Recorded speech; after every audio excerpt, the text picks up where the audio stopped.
Good day, I'm Stephen McHugh, and this is your JIS News for Friday, February 21. More than 7,000 residents in and around the community of Watermount St. Catherine will have reliable potable water supply in the next 8 months. Ground was broken on February 19 for a $150 million upgrade of the Watermount water supply system. The system is being upgraded by the Rural Water Supply Limited. After completion, it will be turned over to the St. Catherine Municipal Corporation to serve 7 communities in the area. The work is ready to begin and the resources are in place. Remember now, this is an investment in your community that has to be sustained. And so I want to encourage you to be responsible both in accommodating the project and its completion, but after the completion, be responsible in terms of the usage of the infrastructure. The communities to benefit include Mendez, Back Pasture, Cudjoe's Hill, Old Works, Watermount, Barry, and Pedro. Government has increased bandwidth service at the Kingston Public and Victoria Jubilee hospitals to facilitate fast speed transfer of scanned images and lab tests to enhance patient care. The additional bandwidth also extends to the offices of the Southeast Regional Health Authority. It's being financed by the Universal Service Fund under a 3-year contract costing nearly $2,000 monthly. This bandwidth allows us to, with their appropriate instrumentation, for a doctor to literally put a device in your ears or any other part of your body and remotely read based on what they observe because of the lines of resolution, if you will, and by extension make a diagnosis without touching the patient. This is a great enabler, and for that reason we are confident it will save a lot of lives. The bandwidth at KPH and Victoria Jubilee will move from 2 to 60 megabytes per second. At the Southeast Regional Health Authority, it increases from 10 to more than 100 megabytes per second. Meanwhile, public health institutions are preparing for implementation of the pending Data Protection Bill by strengthening their data security mechanisms to safeguard patient information. Technology Minister Favour Williams says this is a requirement of the bill that's now before a joint select committee of Parliament. The legislation will offer new rights and protections on the use of citizens' personal data. That the healthcare sector is a sector that manages sensitive personal data. We will have new rights to our personal data. So we will have the right to call on you to give us, to tell us what data you have on us, and you have the obligation to give it to us. We will have the right to know who has accessed our data, and you have the obligation to tell us.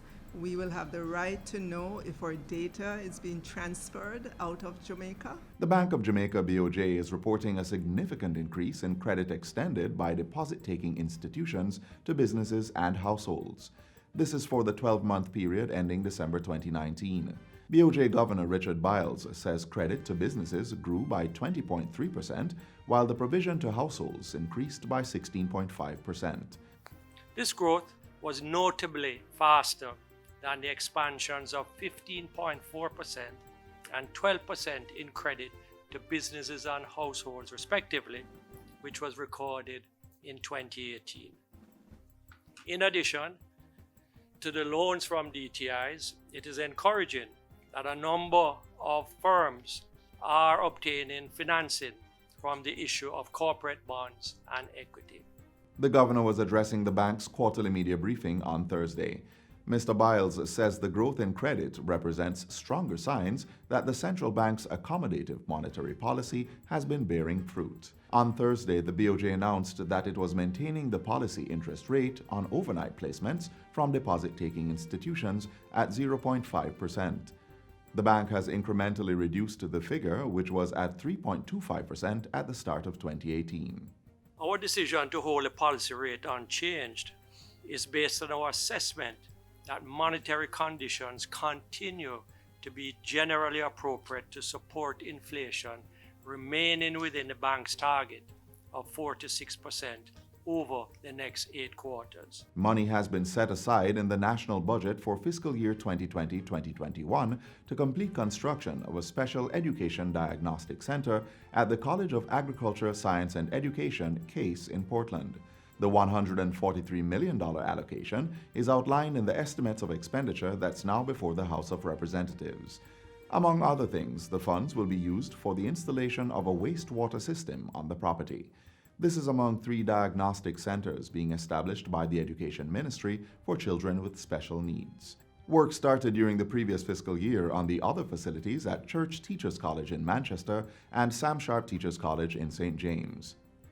And finally, 2 separate walls within the vicinity of the Coronation Market have been identified for the next set of murals to be painted under Phase 2 of government's Paint Up Your Creative Space project. Phase 3 should see a perimeter wall at Flag Circle along the city's waterfront being painted. These follow the recent unveiling of the first mural at Temple Lane in downtown Kingston. Their creation is the result of a partnership among the Culture Ministry, Kingston and St. Andrew Municipal Corporation, the Mexican Embassy, and the Edna Manley College of the Visual and Performing Arts. Artistic talent will be drawn from communities to reflect our identity, our beauty, our vitality, and to transmit positive messages and images. And that's it for JIS News Today. I'm Stephen McHugh. Thanks for watching.